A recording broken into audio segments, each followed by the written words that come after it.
Samsara, the wheel of existence. Inconceivable is the beginning of this samsara, not to be discovered, is any first beginning of beings who, obstructed by ignorance and ensnared by craving, are hurrying and hastening through this round of rebirths. Samsara, the wheel of existence, literally the perpetual wandering, is the name by which is designated the sea of life, ever restlessly heaving up and down, the symbol of this continuous process of ever again and again being born, growing old, suffering and dying. More precisely put, samsara is the unbroken chain of the fivefold khandha combinations, which, constantly changing from moment to moment, follow continuously upon the other through inconceivable periods of time. Of this samsara, a single lifetime constitutes only a vanishingly tiny fraction. Hence, to be able to comprehend the first noble truth, one must let one's gaze rest upon the samsara, upon this frightful chain of rebirths, and not merely upon one single lifetime, which of course may be sometimes not very painful.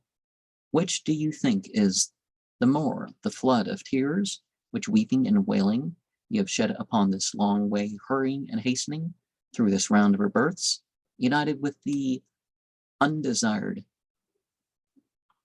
separated from the desired? This are the waters of the four oceans. Well, a lot more than four, but symbolically, right? Long time have you suffered the death of father and mother, of sons, brothers, daughters, and sisters. And whilst you were thus suffering, you have barely shed more tears upon this long way than there is water in the four oceans. Which do you think is the more, the streams of blood that through your being beheaded have flowed upon this long way, or the waters of the four oceans? Long time have you been caught as dacoits, or highwaymen, or adulterers, and through your being beheaded, verily more blood has flowed upon this long way than there is water in the four oceans. But how is this possible? Inconceivable is the beginning of this samsara, not to be discovered is any first being of beings who, obstructed by ignorance and ensnared by craving, are hurrying and hastening through this round of rebirths.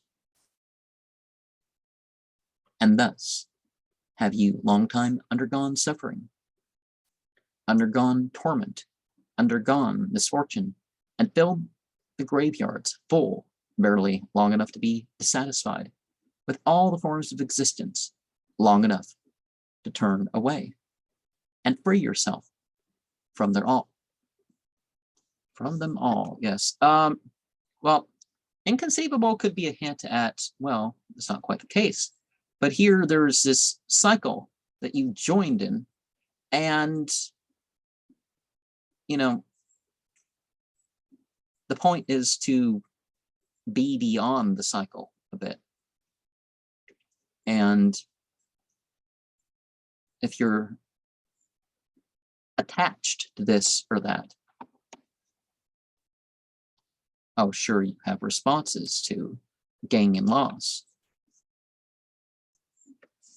But there is a detached view.